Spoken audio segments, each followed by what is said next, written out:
everybody, and welcome to another episode of Every Day's a Train Wreck. I'm your host, Marley Major, and I have got a repeat guest for today, Jennifer Dawn, who is an amazing coach at Jennifer Dawn Coaching. But today we're going to kind of talk about something very cool. She told me this story, and I was gobsmacked. Shocker. It's all about energy healing. I know, one of my favorite subjects. So please welcome Jennifer Dawn to the show. And Jennifer is going to tell you all about how she found this magic woman and walking on those papers was all about. So Jennifer, welcome. So glad to have you. Thank you, Marley. I'm so happy to be a repeat offender or guest. Yes, I think that's fantastic. Don't you think it sounds much more fun if it says offender instead of everybody can be a guest, but no question. I think it's a lot more fun. It really is. And I love that we are continuing this conversation on your show because it really was such a fun conversation that we got into. And I honestly, sometimes when you're in it, you don't realize how interesting or wow, this is really crazy. This stuff that is just happening that gets thrown in front of you. So I would love to dive into the papers. Love to dive into the papers. It's like the Watergate papers. So you and I were chatting and we got in this whole thing. I mean, I think we both agree that when, as entrepreneurs or just as people, we have stuff that's like blocking our way. A lot of it is in our own head, not necessarily because it shouldn't be, and not necessarily because we haven't tried to get rid of it. But as long as it's still in there, it holds you back to a certain extent. And I don't even know exactly how we got in this conversation, but you were saying how you interviewed this woman for your podcast. Now, plug your podcast. Tell everybody what the name of your podcast is. Yep, absolutely. So it's Happy Productive Podcast with Jennifer Dawn. And I had this amazing guest on. Her name was Donna. And Donna is an energy clearer. And I'm not even sure, it's interesting, I'm not even sure how she got on the show because people pitch us to be on the show. And my guy, approves them and things. And so she wasn't somebody we had reached out to. So they must have pitched us to be on the show. And so that's it. So she was a guest on my show and we're going through the interview and we're talking about this whole concept of, energy work and how business owners need to clear. And it was just so fascinating listening to her talk about all of this. And so after the show, I was like, you know what, I need to work with you, which doesn't happen that often. I mean, obviously, if we can't work with all of our guests. And so the fact that I was so intrigued to work with her, but the one thing specifically she was talking about was clearing the family lines. And she called it, it was like family constellation healing or something like that. It had to do with the family lines. And I have a very unusual family line in that I'd never met my biological father. And so when she started talking about this and I have a bio father I've never met, I have a father who raised me who was abusive and toxic in many ways. I have a mother who is very toxic as well. And so when she started talking about clearing the family lines, I'm like, where do I sign up? Where's the Clorox? Yeah, exactly. And even though in my work today, I often, I'm like, I don't feel like it really comes up a lot, but there was just something that called to me. And I think it's important that when we feel that calling, that we heed it. We follow it wherever it needs to go, right? Absolutely. Well, if you want to get anything done anyway, you should heed it. I mean, we've got to listen to our inner voice. So you guys were talking about this on the podcast, and then you said, okay, listen, I'm going to sign up and I want to dig deeper. And so how does it start? Because I mean, you're like, oh, okay. With somebody like that, do you start telling them what your issue is? Do they tell you is it like a tarot reader? Do they start telling you, oh, you have these issues? And you're like, yes, she's right. Or do they say what brings you to my couch today?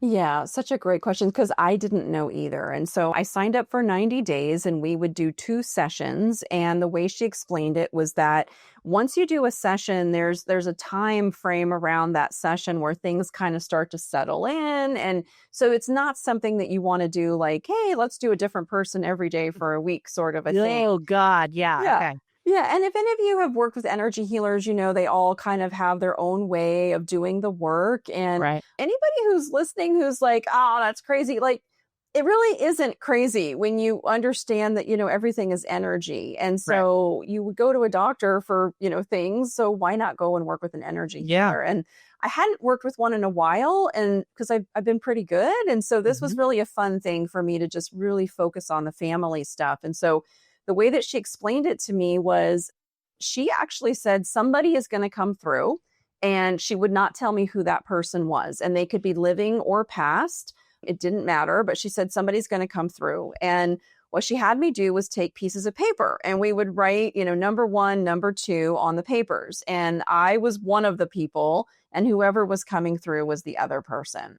So who I did not you're know. always number 1? No, not always. Oh. So you didn't know who was going to be you. You didn't know who the person was that wanted to come through to work on the clearing. And so then, and her and I, so she was based in Australia and I'm in the US. And so we were doing all of this over Zoom. So it was really kind of cool. That was a virtual thing that we were doing on Zoom. And so, the camera was shared. And so I would, but she's seeing your face though, right? Like you're seeing her, like she's not an AI chat bot. No. Real human being doing this work actively together. And because the time zones were so different. So it was late at night for me. Well, for me, 8:00, I go to bed early, but for me, that's midnight for me. Yeah. I know, we started at like 8 and that was 8 a.m. her time. So we would just have a quick, moment to kind of clear everything. And then she's like, all right, grab 2 sheets of paper, write a 1, write a 2. And then she would have me just intuitively place them on the floor. And before we got started, we identified, so at my desk, my window is in front of me. And so we kind of identified the window as the light and the way that we want everybody to be facing. And when you look at the lines of the family, people will have different roles. So you have masculine on the right, you have feminine on the left. So if you think about a married couple, you would have, the husband on the right, the woman on the left. Okay. And so, but if you look in the room, she would have me place the papers in the room of just intuitively how things felt. And so for the very first time, I had my 2 papers, my 1 and my number 2. And so I placed my first paper, which was looking directly at the light, which was facing the light. And my second paper was directly behind it, almost like in the shadow. So 1 and 2. If you're not watching on the video, 1 and then 2 is just directly behind it. But they were both facing towards the light, which was actually a really good thing. And so as I stepped on the papers, the first one, she has you just sort of clear, take a moment, and then you step onto the paper. And the idea behind it is that you're just intuitively reading whatever comes up, just whatever comes up, however you feel. Now, is it like Twister? Like, are you jumping 2 feet on to number 1 or like, how do you, like, what does she give you these rules, or she just says, touch the paper, or what? Like, she does give you definitely some guidance and some structure of just like, you step, I put both feet on an 8.5 by 11 sheet of paper, and then I would stand on the paper. And the crazy thing is that you would feel things when you stepped on the paper. You would feel this energy, and you didn't know really whose it was. Sometimes the energy was very wobbly. Like I would just be like, oh my God, I feel like I'm going to literally fall off of this paper. Like you're on one of those, what are they called? The suspension bridges that are like rickety. Yeah, okay. Exactly. When you stepped on it. And so for my very first reading, I stepped on the first paper and the energy was amazing. It was so excited. It was so happy. And I'm like, I don't know who this is.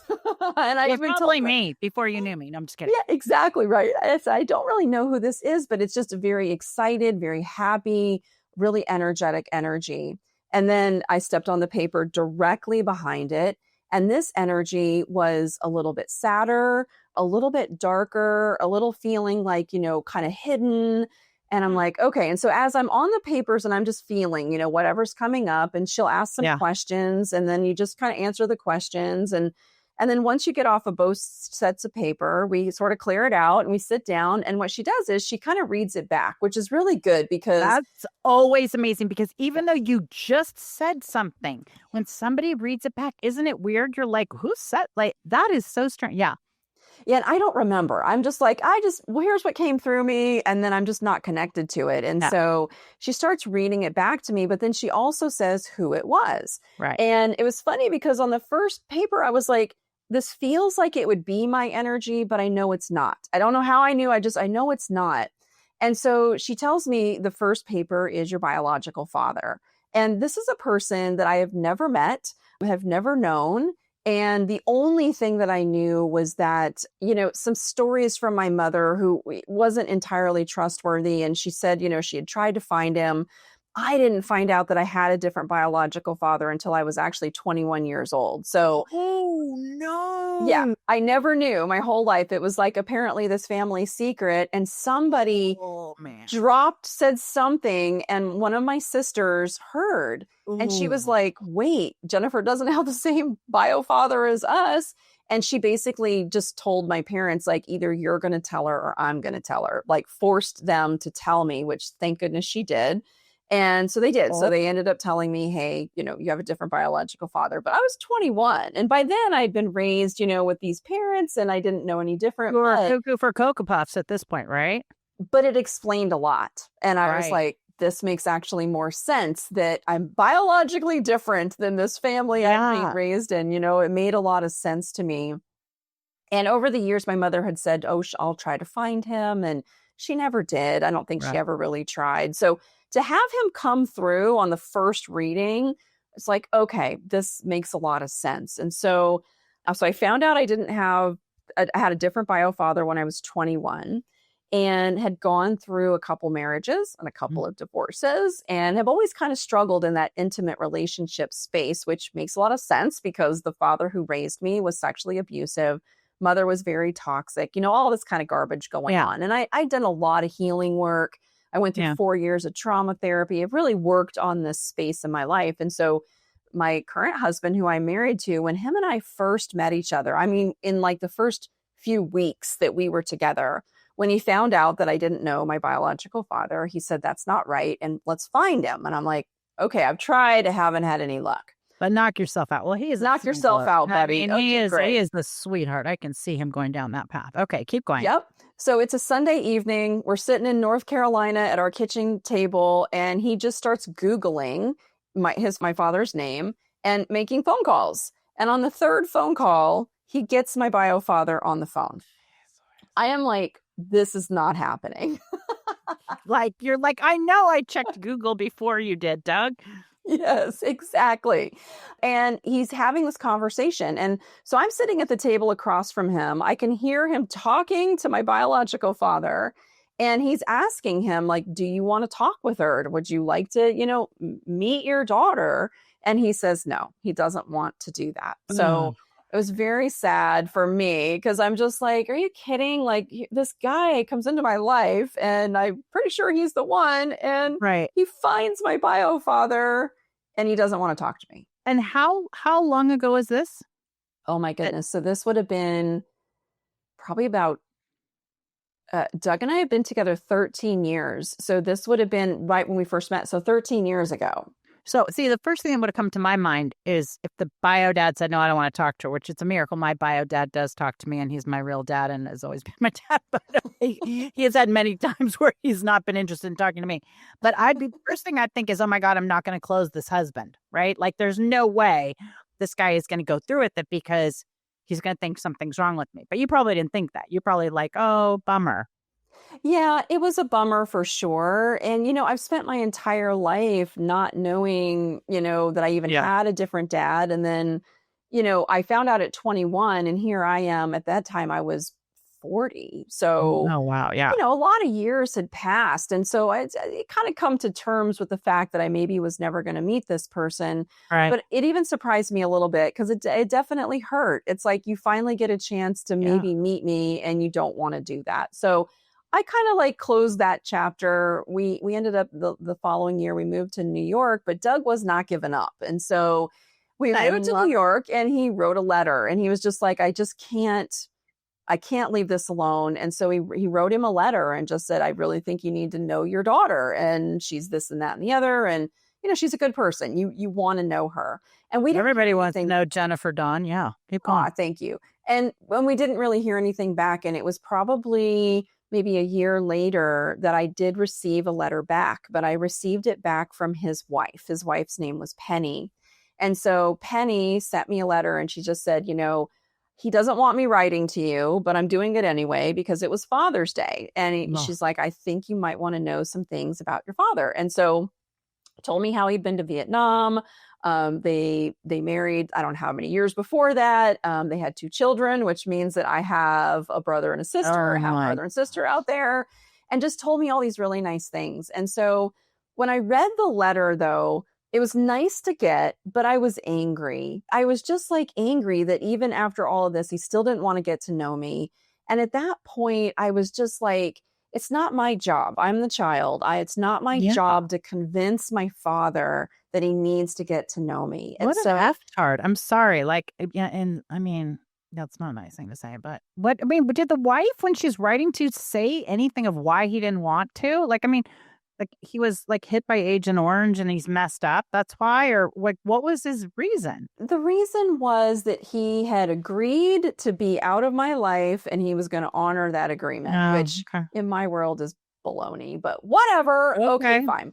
And, and she also did say in the letter that my mother had done a number on him, and that, Marley, I believed. Oh, yeah. Yeah. So you're like, now we're speaking my language. Okay. So exactly. So that I do understand, that like to not want to be involved with anything with her, that made a lot of sense to me. But even then I was like, I don't know. I didn't write back. I appreciated the letter, but I didn't write back. And then 7, 8 years, many years passed.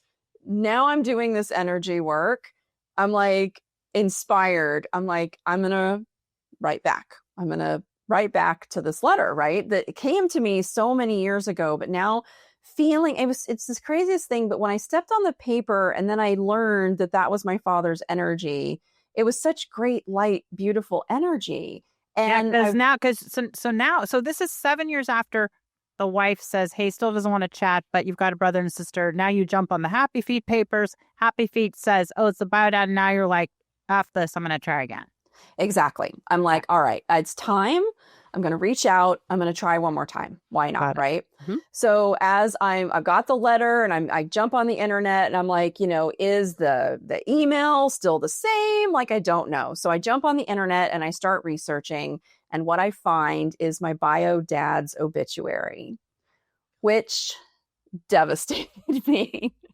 That's like a mic drop moment, except it's real. I know. Oh. And in the obituary, I'm like, because I had details from the letter that she had told me, when I read the obituary, those details matched. And so, I mean, there was no way that this was somebody else with the same name. Right. And then in the obituary, because it was online, there were actually some pictures, and I'd never seen even a picture of my bio dad. So I was able to like think of that. Because I'm like, who do I look like? And I look just like him. So it was really interesting to be like, oh my gosh. And now here's a picture. And so in the obituary, it mentions Penny, his wife, who had sent me the letter. Yeah. And so after a couple weeks of crying and grieving and just being like, this is so sad, I was actually scheduled to be in Las Vegas for a mastermind group. And Penny, they lived in Las Vegas. And so I was like, all right, Jennifer, you know what? Penny wrote the letter. I'm going to reach out to Penny. I'm going to be in Las Vegas. And even if I got to go knock on a door, I just might just take this chance and I might just go knock on the door. Right. Yeah. So again, I start like double checking addresses and things like that. I start reaching out. And then Doug and I are actually at dinner on a Friday night. We're talking about this of like, I'm going to be in Vegas and da da da da. He's on his phone. He starts Googling around and then he just freezes. And I'm like, what? He's like, you're not going to believe this, but I just found Penny's obituary. Oh, MFer. I'm like, are you shitting me? Like, find out so you Googled, how long had it been since the dad died? He had probably died a year or two after she sent that letter. So I think. Oh, so it had been a while. Yeah. So he had actually died some time ago and I had no idea. And of course, I, send a Vox to Donna when I find out that he's gone, crying. And she's like, Jennifer, keep in mind, you were probably at a place where you could receive it and you could know that now was the time. Like you needed to know you can handle it. I know it's super sad, but part of her advice also was that he is he was in a place where he could actually be receptive to me, not in this physical world, but, you know, in another world, right? So where he could actually be open to it. So, yeah. So we found Penny's obituary, which is, again, very sad. How far? Okay. So how long had Penny been gone then at that point? She passed about 2 years after him. So she'd been gone a while too. She'd been gone a few years as well, which of course meant me beating myself up. If I'd have just written back right when she wrote me, I might have. I don't know. I mean, she might have had Alzheimer's and been an Uber witch. I mean, who knows? You know. So okay, all right. So Penny's night as well. Yep. So Penny is gone as well. So I told my husband, I'm like, this is emotionally really tough. This poor husband. But I know that I have a brother and a sister out there. And so I say to my husband, all right, I don't know why I felt called. Let me reach out to the sister. I said, I'm going to try one more time. And then if this doesn't go, I'm done. Like, this is too emotionally awful. And he's gone. Penny's gone. I'm going to try. So the sister has a very unusual last name. And so my father's name is a very common name. So it's kind of easy to find a whole lot of them. But she has a very unusual last name. And so get back on the internet and start cyber stalking, find a phone number. And I actually managed to find like her LinkedIn profile. And when I saw her picture, I was like, holy crap, she looks a lot like me. No, really? She looks a lot like me. That is crazy. Yeah. And so I was like, all right. So I did. So I called, I left a message, and I just said, if your parents were these people, please give me a call back. And okay, that's right. Because you don't know if she knows about you. No idea. Right. 'Cause you don't know if Penny told her. Oh, man. Right. Okay. Right, because I'm the family secret in my family and their family. I'm the big secret here. So, which is very interesting because in the first reading in the energy clearing, remember I said the papers were one and one behind it. Yeah. And so Donna and I, as we worked on this, it was like I was the secret. I was hiding in the shadows. And so that's why my paper was directly behind him in the shadows. And literally in the shadows. Literally in the shadows. And that's a beautiful thing about this work, is that you don't really quite get where the papers are placed and why they're placed. But then once you start doing the work, it's like, oh, I was in the shadows of my bio father, not knowing him, being hidden by him, like all these different things. And so part 2 of the energy clearing is you clear out all that energy and then you put the papers where they actually belong. So that was kind of that's kind of a fun thing that you do. And for me, obviously it was stepping outside of the shadows and being put into a daughter position and not like a secret behind him. So so I leave this cryptic voice message. Doug and I go out to dinner. We like to eat. And so we're having dinner and my phone rings. It is her.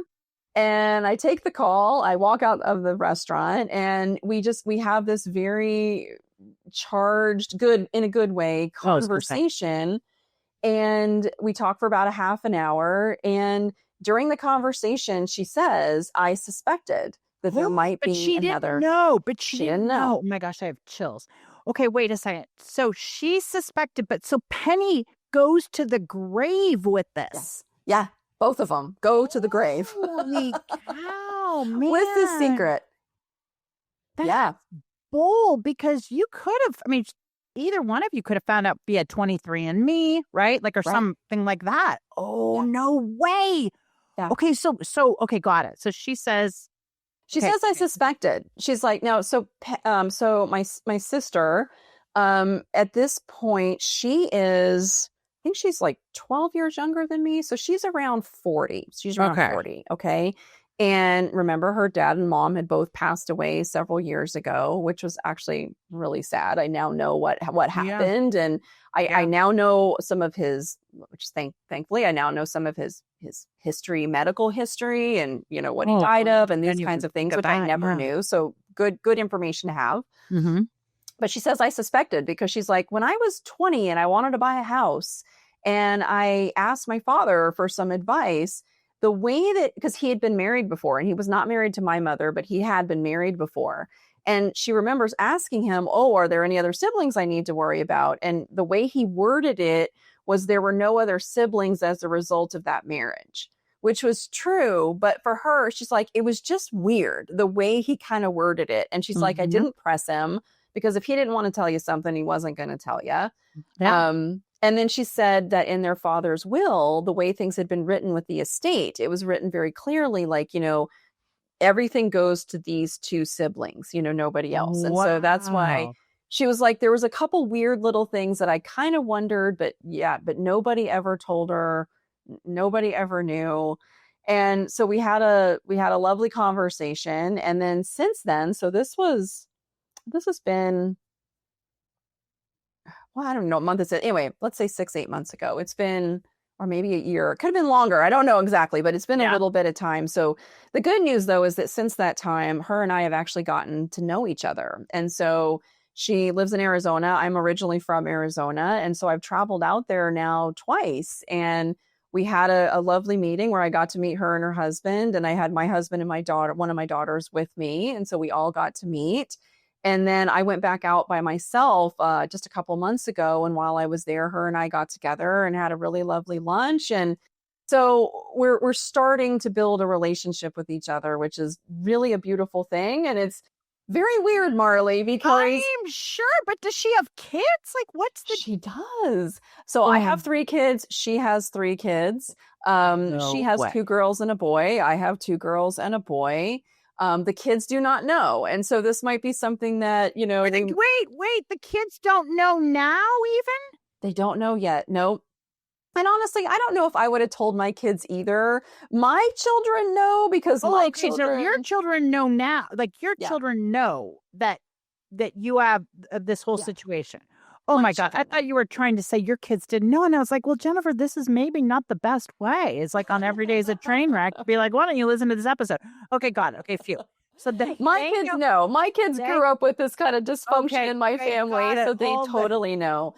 Yeah, but her kids do not. Yeah, her kids do not know. Now, did she tell her husband right away, like when she had talked to you, or no? Yeah, her husband actually came with her when we had the first meeting, which I mean, I would. My husband came with me too. You never know. There's a world full of crazies. Oh, yeah. I'm sure everybody wants to be super careful, and I'm not obviously pressuring her in any way. I just love to have a relationship with her. And so we're kind of in that phase right now of just really getting to know each other. And, the last time we met, we sat for 3 hours, just talking.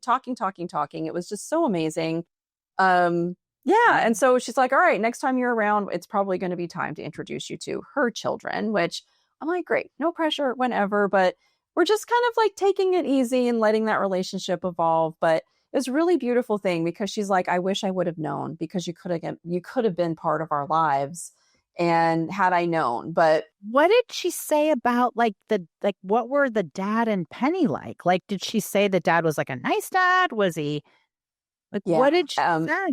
Only good things. Just really good father. And she said they were both the best parents ever. She said they definitely tried to protect them from anything bad, make it seem like the world was perfect. And so she's like, that's probably why they never said anything, that they maybe thought we couldn't handle it. She's like, of course we could have, but no, wonderful, wonderful parents. Couldn't say any more good things about them. And honestly, Penny, I mean, the fact that she knew that I was out there and that I think she really did try. Penny was a nurse, in health profession, taking care of people.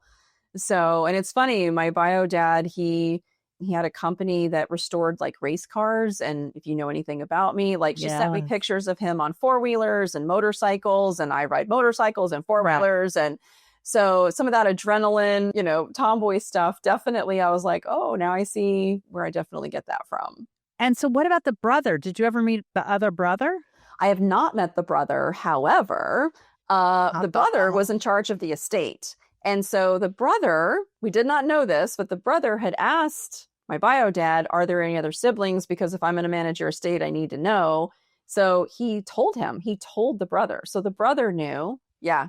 Oh, no. And kept it a secret. I'm like, the boys in this family like to keep secrets. And so when I had first spoken to my sister, she asked me, she says, is it okay if I reach out to my brother and tell him about you? And I'm like, yes, of course. And so she did. And then that's when she found out that he already knew I was out there, hadn't said anything. And right now I have not met him. He does not want to meet me at this point. He just says, I already have a sister. That's enough for me.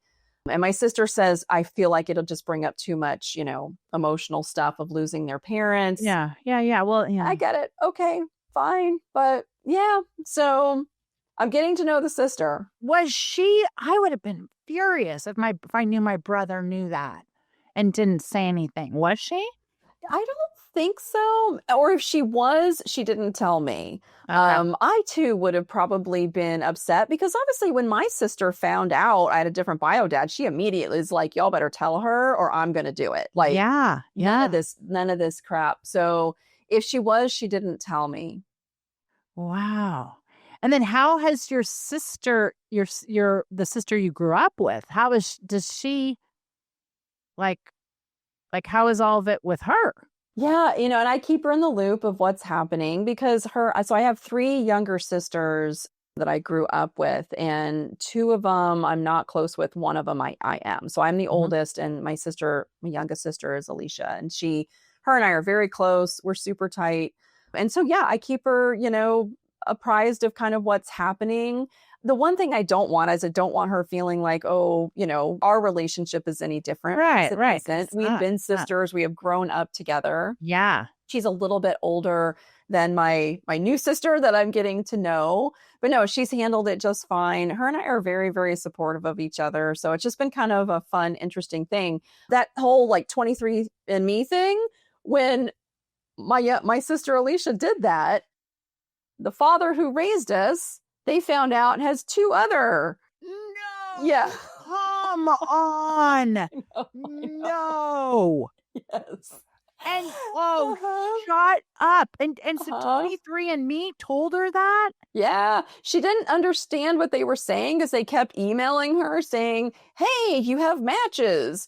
And one of them actually reached out on Facebook, and I did actually talk to one of the girls because she was trying to locate her biological father. And I'm like, well, there he is. And so, yeah, he had 2 daughters that didn't know that he was in the picture. So, yeah. So that means he had 6. Wait.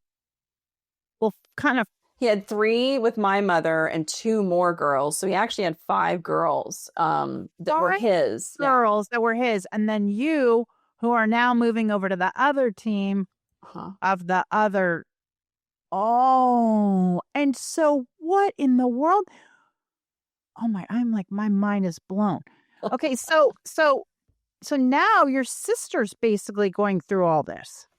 She is. Or kind of or not. Not really. I don't think that she's really connecting with these other, half sisters that she has out there. She's not really pursuing it too much, but it's funny because my new sister, her best friend, right before I came into the picture, had this happen to her, and her best friend was going through it. And so she was like, oh my God, I just had this sister I don't know existed, came into my life, and her best friend was going through the same thing. And she's like, get to know her. And so maybe that was a nice positive influence because, just the timing, the synchronicities. Those magic papers are flying all over the place. I mean, obvious. What in the world? Okay, so is the dad that raised you still alive? Yeah, he is. So does he know now that he's got the 2 other kids? Oh, yeah, he knows. If he's going to do anything about it, who knows? He's not the he's not the greatest person. And so I don't actually have contact with him anymore. I severed contact with him many, many years ago. And so he does know that they're out there, but I doubt, he knows that they're out there. And his story, I think, is a lie because he lies a lot. And yeah, not my problem.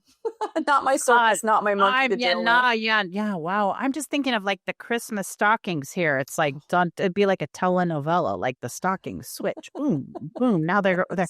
That is, oh my Lord. So, but so then did your sister tell your other 2 sisters? They all know about his 2 illegitimate, and they know that my bio dad is a different one. So yeah, they all know about all of this. So now this is, oh my gosh, this is more than one podcast. That's for we'll talk about the papers. So the very last, my first session started with my bio dad. My last session, Donna didn't even have to tell me because her and I, we didn't want to do the dad who raised me. Neither of us really wanted to go into that energy. Yeah. And so we ended up kind of putting it off. But the very last session, we're like, okay, we need to do this. And so when I first placed his paper, it literally, I couldn't get it far enough in the room. It was, of course, facing the opposite of the light. Wow. And I just intuitively, I'm like, Donna, like if I could place this outside in the front yard on the as far away from me as I could, I would do it. She's like, I know. So I step into his energy. It's so very dark. And this is a person who did some very bad things and just very, very dark energy. She wouldn't even let me stay in it for very long. But after I stepped out of it and we completely cleared it, so we're doing this clearing like in January. It's winter, okay? I'm upstairs in my office. It's the middle of winter. It's, 9, 10 o'clock at night, pitch black outside. And you're in you're in upstate New York. I'm in La La Land, California. Yeah. Up in New York, so it's cold. And I'm on the second story of our house. And I look outside and my husband is outside in the backyard and he started a fire in our fire pit. Now I'm like, there's a foot of snow on the ground. And it was so crazy, just the coincidences that we did this clearing. We cleared everything out with the father who raised me. And I said to Donna, like, I want to just get rid of the paper. And as I look over my screen, I see a fire in my backyard. This should not be there because there's a foot of snow on the ground. Nope, and I was Doug. I'm like, there's Doug. And I'm just like, I want to go burn it. And she's like, yes, go burn it. Run. I go outside. I've got my paper. I'm like, saying to my husband, I'm like, what are you doing in the middle of the night in the freezing cold? What are you burning, Doug? That's who should be on the podcast next. Okay, yeah, keep going. Yeah. Mm-hmm. He's like, I don't know. I just felt like I should start a fire tonight. I'm like, I know. I'm like, I'm so happy you did. I said, I need to burn this paper. I mean, he knew what I was doing but he didn't know that was the night we were going to do that person. And so we burned the paper. But it was just really crazy how that last session of the papers, I wanted that paper out of my life completely. And my husband just for no reason starts a fire and we're able to burn it that night. And so, now how long ago was that? Within the last few months. Oh, wait. So wait a second. This was like of this year? Yeah, this was all happening like this year. I started my energy clearing with her last year. We started last year and it came into the front of this year because March was when I was going to be in Vegas. I was in Vegas at the mastermind group was this March. So this is all really recently happened. For some reason, maybe because I was so focused on when Penny died and the dad, I for some reason, and when you called him, for some reason, I thought this was so long ago. Okay, got it. So wow. Okay. So now that the paper's burned, et cetera, like, how do you feel? Do you still feel like, do you feel better? Do you feel like there's more to resolve, more papers to burn? Like, what are your thoughts now? I do feel better and I do feel far more resolved. And it's okay. It's going to sound crazy. Oh, not to me, girl. Oh, if I didn't know any better. Yeah. I would say that I was raised by a loving father because after I did this clearing, I could just feel my dad. I could feel his energy. I could feel him around me. I could feel him supporting me. Even though we didn't have a life together here on the physical earth, I could just feel him with me. And the one who raised me is just so out of my life in every way possible. I actually feel a lot better. And it's changed some things for me, for sure, of just feeling like I could, step out of the shadows. I know who my father is. I know where I come from. Right. I know he was a good person. Yeah. You get raised with somebody who isn't such a good person. You're like, You're like, yeah. Oh, yeah. But knowing that I actually came from a good father, I don't know, something about that really helped heal me and made me feel better about the whole thing. That is awesome. Well, I love all that. So, okay. And here's my thought with all of this stuff, which also you and I have talked about, which is even if it is a placebo of you do this work, you think you're going to feel this way and you feel better. The way I look at it, it's not illegal, immoral, or whatever, then who cares? You freaking go do it. Right. Yeah. I mean, you feel better and that cleared stuff that has been going on for a very long time. That's like amazing. Great. Thank you. Next. Yeah. So anybody wants to make a comment and says, well, I don't believe in it. Okay, you don't have to believe in it because it fixed somebody. So That's right. And it's got, wow. Heal your shit any way you heal it. Like, there's no wrong way at the end of the day. And we carry it, even if we don't realize. Oh, God. Realize, 100%. right? I was still carrying all this stuff. I didn't realize it. But, things come into your life and just pay attention. Follow that intuition. When you feel called to do something, do it. Don't worry so much about all the labels that people put on stuff. Right. Because this is probably some of the best work I've done on myself. And it just came in the form of clearing my energy around these family lines. And I love that. Heal your shit. That's the subtitle. There you go. All right. Heal your shit with Jennifer Dawn. Well, I think that's a great place to wrap it up until we pick it up again when 23andMe's, pinging somebody else with some news. So Jennifer, one more time, how can people find the podcast? How can they find you? Social media, whatever, however you would like to give people your info. How can they do that? Absolutely. You can check me out at jenniferdawncoaching.com. That's my website. There's links to everything there. Or you can visit me on my podcast, which is happyproductivepodcast.com. I love it. And subheading, clear your shit. Heal your shit. Any way that works, just heal it. Exactly. I love it. Okay, everybody. Well, I'm Marley Major, your host of Every Day's a Train Wreck. And this train had like a great wreck and a reboot. So I hope you will all join me next week. Thank you for listening. And you can find me on Instagram at The Prophet Goddess. Or please make sure you subscribe to the show, rate it 5 stars if you're so inclined. Leave a comment. We love that. And until next time, thank you, Jennifer. Appreciate your time. And go clear your stuff. Heal your stuff, clear your stuff. Clorox it, baby. Okay. Thanks, Jennifer. Bye. Bye.